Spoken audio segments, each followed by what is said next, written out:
Hello friends, welcome to my YouTube channel. जैसे कि मैंने आपको पहले भी कहा था कि हम 10-15 दिन के लिए आपके कंप्यूटर साइंस के जो कंप्यूटर असेंबली का सब्जेक्ट है उसके रिलेटेड नई वीडियोस लेके आते रहेंगे, ठीक है ना। तो आज मैं फिर से एक नई वीडियो लेके आ रहा हूँ। इस वीडियो में मैं दिसंबर 2018 का एक और क्वेश्चन सॉल्व कर रहा हूँ। क्वेश्चन 1 का ही है, इंपॉर्टेंट है, इग्नोर नहीं कर सकते। सी पार्ट है, मैं इसको सॉल्व कर रहा हूँ। इस क्वेश्चन में हम क्या कर रहे हैं, हमें एक इक्वेशन दी गई है कि आपकी जीरो एड्रेस इंस्ट्रक्शन क्या होती है, और हमें एक इक्वेशन दी गई है, इस इक्वेशन को जीरो एड्रेस में कन्वर्ट करने को बताया गया है। तो इसको समझते हैं, ठीक है ना। सबसे पहले तो zero address, one address, two address का मतलब क्या है। सपोज एक सिंपल से एग्जांपल लेते हैं। जैसे मेरे पास एक इंस्ट्रक्शन है a+b। जब आप इसको कंप्यूटर में फीड करते हो एग्जीक्यूट करने के लिए, तो एग्जीक्यूट करने के लिए आप कितने रजिस्टर से कितने ऑपरेंड्स को यूटिलाइज कर रहे हो। कुछ इंस्ट्रक्शंस हैं जो 3 लेंगी। Suppose add R1, A, B। अब ऐड इंस्ट्रक्शन है, इसको हम ऑपरेटर बोलते हैं। R1, A, B ये आपके ऑपरेंड्स हैं। ऑपरेंड्स वो वैल्यूज होती हैं जिन पे हम कैलकुलेशन करना चाहते हैं। मैं A और B को प्लस करना चाहता हूं और इसका जो भी आंसर आएगा उसको R1 में स्टोर करना चाहता हूं। तो ये हमारी 3 एड्रेस इंस्ट्रक्शन हो गई। 3 एड्रेस इंस्ट्रक्शन, ठीक है। ऐसे ही 2 एड्रेस भी है, 0 एड्रेस भी है और 1 एड्रेस भी है। हमें उसने 0 एड्रेस में सॉल्व करने को बोला है। क्योंकि समय की शॉर्टेज है इसलिए मैं 0, 1 एड्रेस और 2 एड्रेस नहीं समझाऊंगा। 3 एड्रेस मैंने समझा दिया है। आगे हम चलते हैं। फिर भी एक शॉर्ट फॉर्म में बता ही देता हूं। 3 एड्रेस का सिंपल मतलब अगर आप समझने की कोशिश करें तो 3 ऑपरेंड्स यूज हो रहे हैं, सीधी सी बात। तो ये 3 एड्रेस इंस्ट्रक्शन हो जाएगी। अगर 2 एड्रेस इंस्ट्रक्शन हुई तो ये ऐसे हो जाएगा, ऐड A, B, सिंपल। तो अब दो को यूज कर रहे हैं तो ये 2 इंस्ट्रक्शंस हो गई। 1 इंस्ट्रक्शन में हमारे पास सिंगल ऑपरेंड यूज करने के लिए होता है, like add A, move B। और जो 0 एड्रेस इंस्ट्रक्शंस होती हैं उसमें आपको push and pop operations use करने पड़ते हैं, ठीक है ना, ताकि आपकी वैल्यूज स्टोर हो जाएं, एज ए इनपुट चली जाए और एज ए आउटपुट चली जाए, ठीक है ना। 0 एड्रेस इंस्ट्रक्शंस जो होती हैं वो स्टैक की फॉर्म में काम करती हैं। स्टैक क्या होता है? स्टैक होता है कि जैसे आपका ये एक बॉक्स है, इसके अंदर आप कुछ वैल्यूज डाल रहे हो। जैसे मैं एक टेक्स्ट डाल रहा हूं, AMAN। तो जब मैंने डालना शुरू किया, पहले मैंने A स्टोर किया, फिर मैंने M स्टोर किया, फिर मैंने A स्टोर किया, फिर मैंने N स्टोर किया। एलिमेंट इंसर्ट करने को हम पुश कहते हैं। हमारे एलिमेंट्स इंसर्ट हो गए। जब हम एलिमेंट बाहर निकालेंगे तो हम उसको पॉप कहते हैं, ठीक है ना। तो इसको आप पुश कहोगे और इसको आप पॉप कहोगे। पुश जिस ऑर्डर में होते हैं, पॉप उसके रिवर्स ऑर्डर में होते हैं। तो आपकी जो आउटपुट आएगी वो आएगी NAMA। सो रिवर्स होके आएगा N, then A, then M, then A। So push का मतलब होता है हम स्टैक में एलिमेंट इंसर्ट कर रहे हैं, और पॉप का मतलब होता है हम स्टैक में से एलिमेंट्स निकाल रहे हैं, ठीक है। तो इन्हीं पुश एंड पॉप ऑपरेशंस की मदद से हम इस इक्वेशन को सॉल्व करेंगे। सबसे पहले उसने हमें कहा है कि इसकी डेफिनेशन क्या है, जीरो एड्रेस इंस्ट्रक्शंस की। तो ये एक डेफिनेशन है, ए कंप्यूटर और a machine that do not use an address field to specify the operand. Address field का मतलब क्या है? ये A और B कहीं ना कहीं वैल्यूज में स्टोर होंगे। रजिस्टर भी एक तरीके का एड्रेस ही होता है। जो आपकी जीरो एड्रेस इंस्ट्रक्शन है वो किसी भी तरीके की आपकी एड्रेस फील्ड को यूज ही नहीं करेगी, ठीक है ना, टू स्पेसिफाई द ऑपरेंड। अगर सिंपल मैथ्स की बात करें, जैसे हमने किया 5 + 7, तो आपका जो प्लस है वो आपका ऑपरेटर कहलाएगा, और जो 5 और 7 है वो आपकी ऑपरेंड कहलाएंगे। ऑपरेंड मतलब वैल्यूज, ठीक। सो ऑपरेंड स्पेसिफाई करने के लिए हम किसी भी तरीके के एड्रेस फील्ड को यूज नहीं करेंगे, स्पेशली मल्टीप्लाई और ऐड इंस्ट्रक्शंस के लिए। लेकिन पुश एंड पॉप इंस्ट्रक्शंस जो होंगी इसमें हम एड्रेस फील्ड को यूज करेंगे, ठीक है ना। इसमें एक ना एक फील्ड को हम यूज करेंगे ताकि बताया जाए कि किस ऑपरेंड को हम यूटिलाइज कर रहे हैं। तो ये छोटी सी एक डेफिनेशन आप लिख सकते हो। डेफिनेशन लिखने के बाद हम स्ट्रेट अवे इक्वेशन सॉल्व कर सकते हैं। तो ये हमारी इक्वेशन है, F = A/B ब्रैकेट में है, प्लस ब्रैकेट में C × D - E, और इसका जो भी रिजल्ट आएगा उसको हमने F में स्टोर करना है, ठीक है ना। तो इन इंस्ट्रक्शंस को स्टोर करने से पहले अच्छा ये होगा कि हम इनफिक्स या प्रीफिक्स में इसको कन्वर्ट कर दें। इनफिक्स से प्रीफिक्स में, प्रीफिक्स से पोस्टफिक्स में कन्वर्ट कर दें। तो देखते हैं कि ये कैसे कन्वर्ट होंगे। पहले हम समझते हैं इनफिक्स क्या होता है, प्रीफिक्स क्या होता है और पोस्टफिक्स क्या होता है।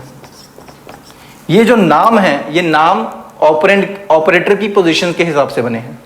इनफिक्स में ऑपरेटर एकदम बीच में होगा, मिडिल में होगा और जो दो ऑपरेंड्स होंगे वो इसके लेफ्ट और राइट वैल्यूज में होंगे।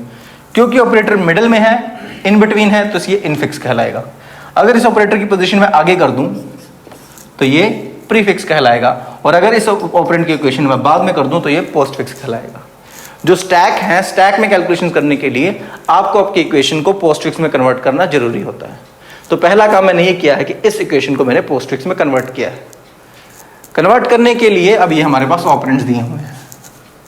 अब आप लोगों को मैथ्स का रूल पता होगा, board mass, that is bracket, divide, multiply, add, subtract. अगर आपकी एक ही इक्वेशन में ये सारे फॉर्मूलेज आ जाएं तो सबसे पहले आप ब्रैकेट सॉल्व करोगे, फिर डिवाइड सॉल्व करोगे, फिर मल्टीप्लाई, फिर ऐड एंड सब्ट्रैक्ट। तो इस हिसाब से मैंने ब्रैकेट्स को पहले सॉल्व किया। तो ये एक ब्रैकेट थी मेरी और ये एक ब्रैकेट थी मेरी। तो मैंने पोस्टफिक्स करना है तो डिवाइड पीछे कर दूंगा, ए भी आगे आ गया, डिवाइड पीछे चला गया, तो इसको मैंने सॉल्व कर दिया। अगेन इस ब्रैकेट को भी साइमल्टेनियसली सॉल्व कर दिया मैंने। सी मल्टीप्लाई डी है, मल्टीप्लाई पीछे चला जाएगा, सी डी मल्टीप्लाई हो गया। इसके बाद प्लस और माइनस में से किसको सॉल्व किया जाए, तो इसके लिए आप अगेन इस बोर्ड मास को फॉलो कीजिए। पहले ऐड है फिर सब्ट्रैक्ट है, सो पहले ऐड सॉल्व किया, लेकिन इस बार ऐड के जो ऑपरेंड है वो सारी की सारी ये वैल्यू कंसिडर की जाएगी। सो प्लस ये पूरी एक वैल्यू है और ये पूरी एक वैल्यू है, तो ये दो वैल्यूज आगे आ गई और प्लस पीछे चला गया। इसको सॉल्व करने के बाद फिर से वही, ये पूरा एक ऑपरेंड कंसिडर होगा, माइनस ई है, ये ऑपरेंड एज इट इज, ई आगे आ गया और माइनस पीछे चला गया। तो ऐसे आपका ये पोस्टफिक्स नोटेशन में कन्वर्ट हो चुका है। एक बार आपका इक्वेशन पोस्टफिक्स में कन्वर्ट हो गई है तब आप अपने इक्वेशन को सॉल्व कर सकते हैं। ठीक है, हम लाइन बाय लाइन सॉल्व करेंगे, जैसे जैसे वैल्यूज दी गई हैं वैसे वैसे उसको इंस्ट्रक्शंस में कन्वर्ट कर देंगे। अगर आपके ऑपरेंड्स आते हैं, ऑपरेंड्स को आपको पुश करना पड़ेगा, जैसे हमने यहाँ पे ए और एम पुश किया है वैसे पुश करना पड़ेगा। सो इस इक्वेशन को मैं सॉल्व कर रहा हूं ए बी, सो दोनों को पुश किया, पुश ए ये पहली इंस्ट्रक्शन है, पुश बी ये दूसरी इंस्ट्रक्शन है। ऐसा करने से आपके स्टैक के अंदर दो वैल्यूज आ गई हैं, एक ए और एक बी। फिर मैंने कहा है डिवाइड, क्योंकि मेरे ऑपरेशन में डिवाइड है तो उसके लिए एक निमोनिक ऑपकोड्स होते हैं, डिव एक निमोनिक ऑपकोड है।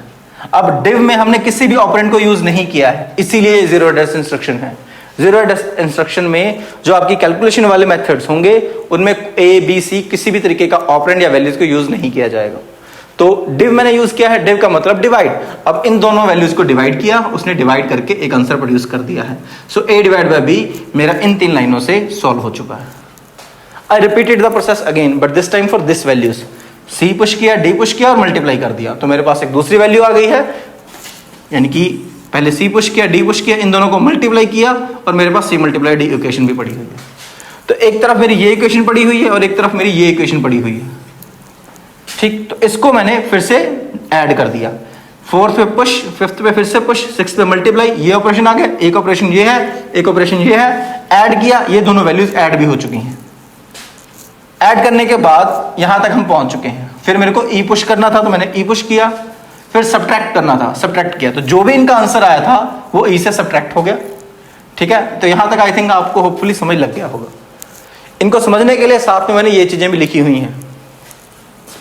ए दिस एरो, ये एरो डाला हुआ है, इसका मतलब है at the top of the stack A है, टॉप ऑफ स्टैक, टॉस का मतलब है top of stack, top of stack में ए है, टॉप ऑफ स्टैक में बी है, टॉप ऑफ स्टैक में ए डिवाइड बाय बी है। अब इसको एक सिंगल मैं स्टैक में सॉल्व करके देता हूं आप लोगों को। तो ये कुछ ऐसे हुआ, अगर ये आपका स्टैक था तो पहले ए गया, फिर बी गया इन दोनों लाइनों से, फिर आपने टॉस किया ए डिवाइड बाय बी, मतलब ये दोनों हट गए, अब मेरे एंड में ए डिवाइड बाय बी पड़ा है। फिर मैंने सी किया, डी किया, सी पुश किया, डी पुश किया, मल्टीप्लाई किया, ये दोनों हट गए और ये सी मल्टीप्लाई बाय डी हो गया। फिर हमने कहा ऐड, अब ये दोनों प्लस हो गए, तो यहां पे A divide by B plus C multiply by D आ गया। फिर हमने कहा पुश ई, तो यहाँ पे पुश ई आ गया। फिर मैंने इसको बोला है सब्ट्रैक्ट, सब्ट्रैक्ट करने के बाद ये हटके यहाँ पे माइनस ई भी आ गया है। ठीक है जी, तो यहाँ पे मेरा इस इक्वेशन जो सॉल्व करने को बोली थी वो इक्वेशन सॉल्व होके मेरे टॉस में, टॉप ऑफ द स्टैक में ये वैल्यू पड़ी हुई है। अब उसने बोला है कि जो भी आपका आंसर आ रहा है उसको एफ में स्टोर कर दो। इसका मतलब पॉप, पॉप मतलब इस रिजल्ट को बाहर निकाल दो और किसी एफ वेरिएबल में डाल दो। तो ये रहा मेरा पॉप एफ। पॉप एफ, जो भी आपका आंसर है उसको एफ में स्टोर कर दो। तो ये पॉप एफ है। ये आपका 3 या 4 नंबर का क्वेश्चन था जो कि इंपॉर्टेंट है। 0 एड्रेस नहीं आएगा तो 1 एड्रेस आएगा, 1 एड्रेस नहीं आएगा तो 2 एड्रेस आएगा, 3 एड्रेस। ये क्वेश्चन इंपॉर्टेंट्स की लिस्ट में कंसिडर किया जाता होता है।